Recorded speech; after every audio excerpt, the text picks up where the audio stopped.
अस्सलामुअलैकुम। Open my cafe में welcome back. मैं हूं आपकी होस्ट डॉक्टर अरूबा। कहा यह जाता है कि हर चीज़ में मिलावट पाई जाती है, चाहे हम बात करें रिश्तों की, जज्बात की, इमोशंस की, या फिर हमारे रोज़मर्रा के कामों में। जब इतनी हर डिपार्टमेंट, हर फील्ड में मिलावट है, तो ये कैसे हो सकता है कि हमारे खाने के डिपार्टमेंट में मिलावट ना हो। आज के शो में हम बात करेंगे फूड एडल्ट्रेशन के ऊपर, जिस पर बात करने के लिए हमारे पैनल में हमारे साथ मौजूद हैं आफ्ताब साहब, हमारे गेस्ट मोहसिन भट्टी साहब, हमारे रिसर्चर अबू बकर साहब और डमी म्यूजियम से आए हुए कुछ गेस्ट जिनसे हम साथ साथ इंट्रोडक्शन कराएंगे। अस्सलाम वालेकुम आप सबको। जी वालेकुम अस्सलाम। इनका तारुफ सबसे पहले। रिमझिम शादी हॉल है सर मेरा। ये रिमझिम शादी हॉल है, also known as a contaminator, an adulterator. अच्छा सर, उनके साथ हमारे पास एक अफेक्टी मौजूद हैं जिनके घर में जो बच्चे हैं, उन्होंने जब उनके साथ वाले गवाले से दूध लिया है तो एवरी भर वाला हम कहें उनको कोई ना कोई साइंस एंड सिम्टम्स या बीमारी का सामना करना पड़ा। अच्छा, और ये है वो गवाला जिनसे दूध लेते हैं, जो कि उसमें मिलावट करते हैं। क्या क्या कुछ मिलाते हैं वो हम साथ साथ बात करेंगे। बहादुर कौन मिलावट करता है? ये दूध बनाता है, मिलावट नहीं करता। कैसे बनाता है ये आपको भट्टी साहब बताएंगे। इन्होंने भैंसों की जगह पे मशीनें रख ली हैं। आप अभी बड़ी दिलचस्प बात कर रहे थे कि अगर हर पाकिस्तानी एक गिलास पिए डेली तो आपको 22 अरब लीटर दूध चाहिए साल का। 22 अरब लीटर, और प्रोडक्शन है आपकी मर के 10 बिलियन, जो कि 50% से भी कम है। सर आगे से जरा बताइए। अब 12 अरब लीटर का शॉर्टफॉल है, डेफिसिट है, वो कहां से पूरा होगा? ये शेयर बैठा है। सर ये कैसे करते हैं? ये ऐसे करते हैं कि 2 किलो स्किम्ड मिल्क मोस्टली हम वो ईरान से मंगा लेते हैं या यूरोप के उस जगहों से मंगाते हैं जो एक्सपायर्ड हो चुका होता है, नियर टू एक्सपायरी। जी, नियर टू एक्सपायरी। वो स्किम्ड मिल्क, और स्किम्ड मिल्क में आपको पता है कोई फैट नहीं होती है, क्योंकि उसमें सारी फैट तो निकाल ली जाती है। जी जी। अब वो सिर्फ एक पाउडर है वाइट कलर का। वो 2 किलो स्किम्ड मिल्क और 1 किलो उसमें वेजिटेबल फैट, जिससे बनास्पति घी बनता है, और 37 लीटर पानी। इस रेसिपी को एक बड़ी मशीन में डाला जाता है और इसमें और 1-2 केमिकल्स डलते हैं जो मैं बता नहीं रहा, क्योंकि इससे और ज्यादा मिलावट बढ़ ना जाए। रूबा जिस तरह लिख रही है जी, मुझे लगता है मशीन लावे 37 लीटर पानी और 3 किलो ये 1 मन दूध इससे तैयार होगा, और ये उनको हार्डली इनको 12 से 15 रुपए किलो पड़ता है। आपने शहर में बड़ी बड़ी दुकानें देखी होंगी, बिल्कुल, जो एक गडवी के साथ एक गडवी फ्री भी देते हैं। सर अब जब सरकारी रेट है 80-85 रुपए किलो और वो 100 रुपए में आपको 3 किलो भी दें तो भी वो 15 रुपए फी लीटर मुनाफा कमा रहे हैं। ये बताइए कि इसमें जुल्म क्या हो रहा है, चीजें क्या क्या डलती हैं, ताकि पता चले कि क्या जलालत फरोशी कर रहे हैं। अब सर ये जो हमारा वेजिटेबल फैट है, वेजिटेबल फैट बेसिकली आपको पता है कि जो 12 साल तक की उम्र का बच्चा है जी, उसको कैल्शियम चाहिए, बिल्कुल चाहिए। और वो जो मिल्क प्रोटीन जो कुदरती तौर पे जो मिल्क में अल्लाह ताला ने चिकनाहट डाली हुई है उससे हासिल होगा। उसकी जगह पे अगर वेजिटेबल फैट डाल दी जाए तो उसके दिमाग की नशोनुमा नहीं होगी। यानी हमारे सर का खौल जो है वो उतना ही है और अंदर दिमाग सुकड़ के इतना हो गया, और उसकी वजह से आज हमारी यहाँ पे हम हर मैदान में पीछे चलते जा रहे हैं, क्योंकि वो कमी पूरी होनी ही नहीं। अच्छा सर, ये तो आगे ना जनरल दूध की बात, लेकिन इसी के साथ मैं करूंगी छोटा सा बच्चा, न्यूबॉर्न बेबी, हम वहीं से जो है उसको पाउडर मिल्क पे लगाते हैं। पहले सप्लीमेंट्स होते हैं न्यूबॉर्न्स के, फिर जब वो 7-8 साल का होता है फिर एक और पैकेट पिला दिया जाता है कि जी वहाँ पे मिलावट है, ये दे दिए जाएं। इन सप्लीमेंट्स के बारे में क्या कहेंगे? आपको पता है कि आपके जितने भी हॉस्पिटल हैं जी, कानूनन जुर्म है कि वहां पे ये डब्बे का दूध रिकमेंड किया जाए। It's a very common practice, लेकिन 99% लोग ये करते हैं।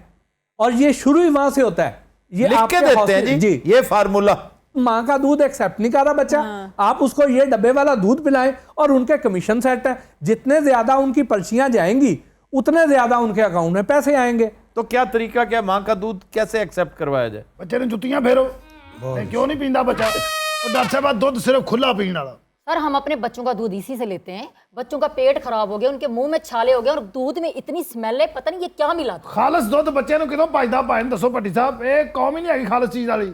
तू ए ना से तू क्या घटे ना होने खीर है। और ये कास्टिक सोडा डालता है, ये उसमें यूरिया खाद डालता है, ये उसमें ब्लीचिंग पाउडर डालता है। सब डिटर्जेंट डिटर्जेंट, बिल्कुल। तो सर कोई टेस्ट जो घर वाले कर सकें और उन्हें पता चले कि ये चीज़ें हैं? ये लेबॉर्ट्री में टेस्ट होएगा, ये आप घर पे उसको नहीं कर सकते हैं। लेकिन इसका हल ये है कि जैसे अगर हम लाहौर की बात करें जी, तो लाहौर में एक अंदाजे के मुताबिक 44 लाख लीटर दूध रोज़ाना आता है। अब सबसे ज़्यादा दूध हमारा मुल्तान रोड वाली साइड पे आता है।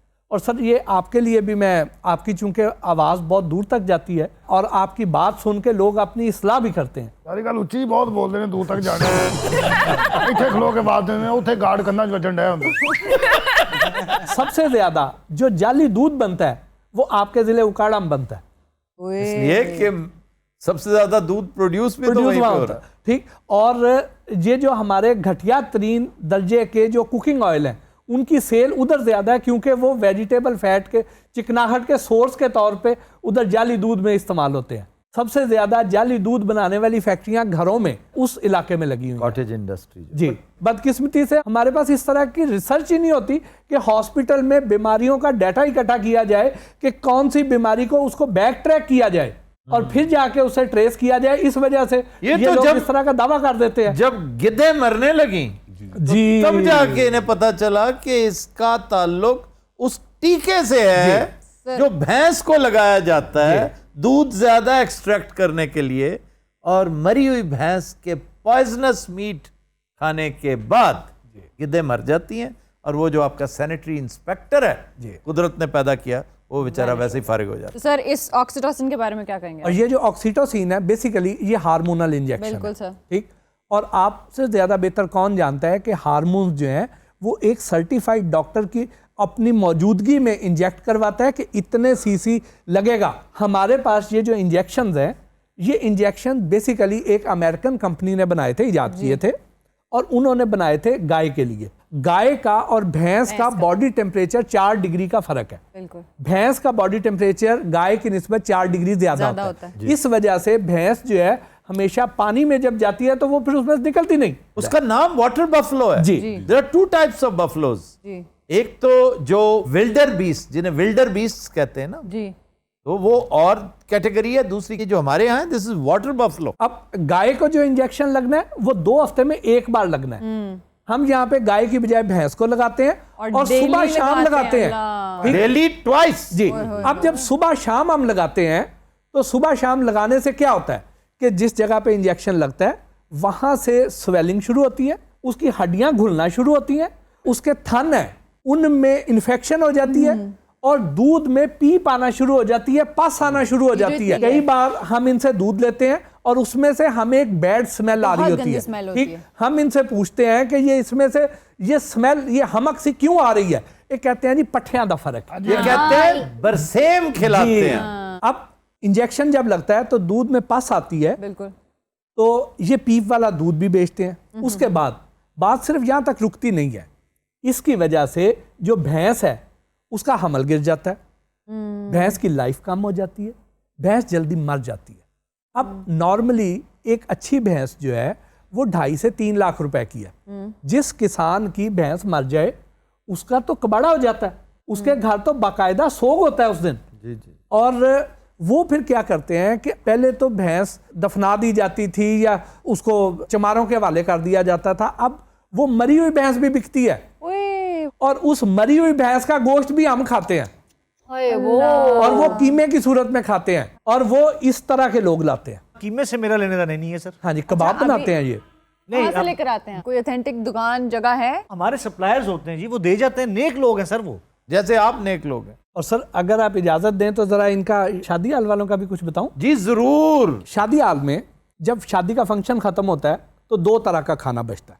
जी, एक वो वाला खाना जो हमने लालच में अपनी प्लेटों में ज्यादा डाल लिया जी, और जी। सारा खाया नहीं गया, जूठा। जूठा खाना।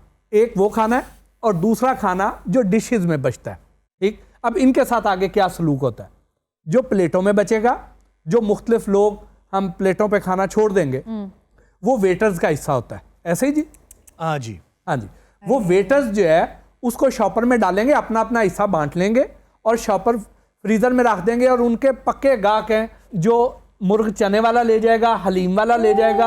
हलीम में बोटियां भी डलेंगी श्रेड होके, नान भी डलेंगे, उसमें चावल भी डलेंगे, सारा कुछ उसमें डाल जाएगा। ठीक। और कई बार आप मुर्ग चने खाते हैं, ठीक, ना करो यार, जी, अच्छी खासी फेवरेट चीज है। कई बार आप मुर्ग चने खाते हैं तो खाते खाते आप देखते हैं कि उसमें बोटी आधी है, आप कहते हैं कुल गई होनी है, वो कुली नहीं, वो आई उतनी होती है। वो कहने पीछे दंदी वड्डी हुंदी है। हाँ जी। अब जो दूसरा जो डिशेस में बचता है वो मालकान का हिस्सा है। नॉर्मली हमारे मेन्यू सेम है, वन डिश मेन्यू चल रहा है, तो जो मटन मेन्यू है या चिकन मेन्यू उसको अलग अलग रख दिया जाता है। और जब शादी का फंक्शन शुरू होता है तो जो पहली सर्विंग आती है वो फ्रेश खाने की होती है। अच्छा, जब रीफिलिंग होती है तो उसमें पुराना खाना आता है। पहले हमारे बड़े बुजुर्ग हमें कहा करते थे कि बेटा शादी का खाना खुला है तो कोई जल्दी नहीं है, खाना कहीं नहीं जाता, आराम से आप डाल दें, सर ये वजह है कि आराम खाना से डाल खुलते दें साथ ही जी। सारे लेकिन अगर आपने फ्रेश खाना खाना है तो आपको पहली सर्विंग में ले लेना चाहिए। चलो, वो पहले ही नहीं मान, पहले स्टैम्पीड की कैफियत होती है। बड़े साहब एक मिनट, हमें कहा जाता है कि 200 से 250 बंदा आएगा, ठीक है सर, हम उस हिसाब से खाना बनाते हैं। जब पता चलता है कि जी गेस्ट ही 500 आ गए, ये भी हम क्या जहालत करेंगे? है ऑन आवर पार्ट, ये ठीक है। फौरन से पहले फिर हम, जाहिर सी बात है, हमें जो पुराना खाना जो ज्यादा पुराना नहीं होता वो सुबह में बन जाता है, हम वही खाना जो है वो आगे भेज देते हैं। नहीं, वो बासी नहीं। खाना नहीं होता। अब मैं आपको बताता रिमझिम हूँ में ना। ऐसा नहीं होता जी, पहली चीज तो आपको मैं वो निशानी बता दूं ना जी, कि जब वो खाना पहली सर्विंग आएगी तो जिनका फंक्शन है वो बहुत विजिलेंट होते हैं, वो खाने का अरोमा चेक करते हैं, उसकी प्रेजेंटेशन चेक करते हैं। जो चावल होते हैं ये बासी नहीं चलते हैं, क्योंकि जो बासी चावल जब कोल्ड स्टोर में रख के दोबारा गर्म करेंगे उसमें डले बन जाएंगे, इसलिए चावल है वो फ्रेश आते हैं। जो करी है पहली सर्विंग में नहीं आएगी, जब रीफिलिंग होगी उसमें पुरानी गर्म करके दी जाएगी। जब रीफिलिंग होगी उसको कोई भी, जिनका फंक्शन है उनमें से कोई भी रीफिलिंग की क्वालिटी चेक नहीं करता। और अगर आपने दोनों सर्विंग में से खाना लिया है तो आपको जायके का फर्क भी नजर आ जाएगा, आपको बोटियों की कटिंग का फर्क भी नजर आ जाएगा। ਉਹ ਵੀ ਕੀ ਬੰਦਾ ਹੋਣਾ ਜਿਹੜਾ ਇਹਨਾਂ ਨੂੰ ਫੰਕਸ਼ਨ ਤੇ ਬੁਲਾਉਂਦਾ ਉਹਨੂੰ ਪਤਾ ਹੀ ਨਹੀਂ ਹੁੰਦਾ ਵੀ ਮੇਰੇ ਨਾਲ ਹੋਣ ਕੀ ਲੱਗਾ।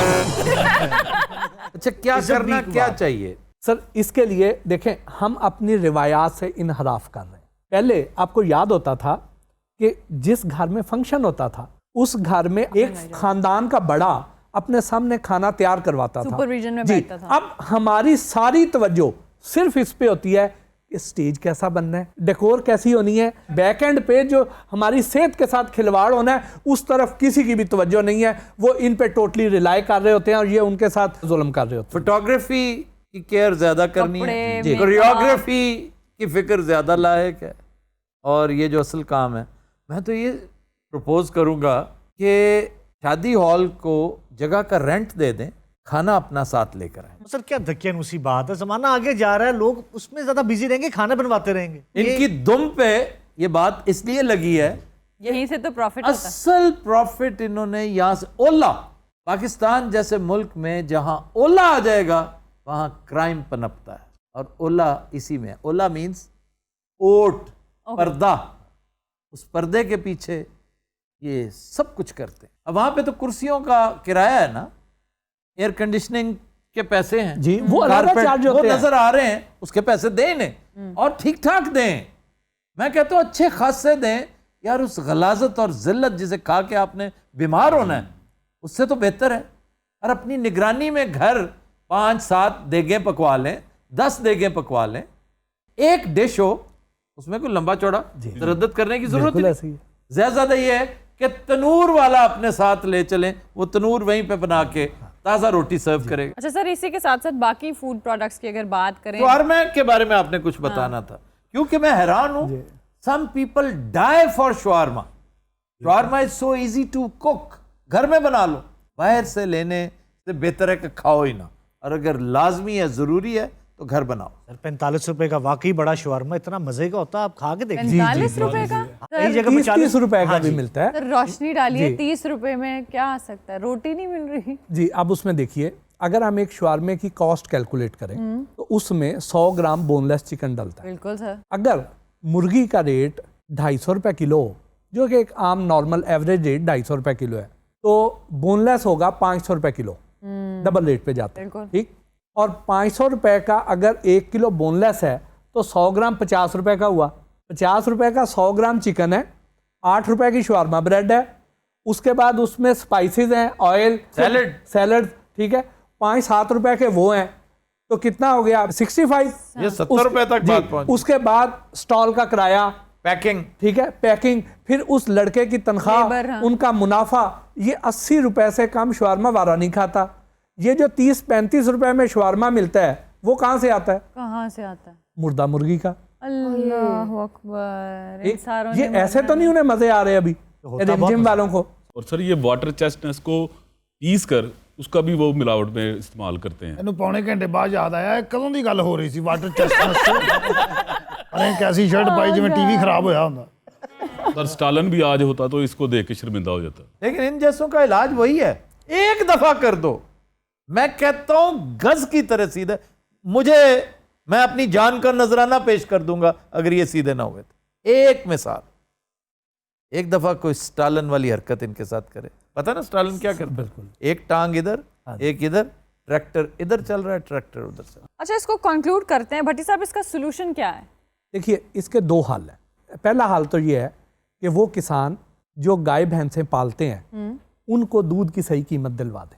हमारी जितनी कंपनियां, जितने ये गवाले हैं, ये उनसे 45 से 50 रुपए लीटर दूध लेके आते हैं। ओके, और कंपनियां उसको 150 रुपए लीटर से ज्यादा पे हमें बेचती हैं। बिल्कुल। ठीक, 3 गुना मुनाफा वो लेती हैं। जी। और ये गवाले ये हमें 80 से 100 रुपए लीटर बेचते हैं। ये दुगना मुनाफा पे काम करते हैं। ठीक, तो किसान को उसकी असल लागत नहीं मिलती है। बिल्कुल। अगर हम किसान को असल लागत उसकी दे दें तो उससे होगा ये कि किसान डेयरी सेक्टर में खुद इन्वेस्ट करेगा और जैसे ही खालस दूध की पैदावार बढ़ेगी ना खालस की रेशो उसी तरह कम हो जाएगी। बहुत अच्छी बात। ठीक, दूसरा ये है कि हमें टर्किश मॉडल पे चले जाना चाहिए। टर्किश मॉडल क्या है?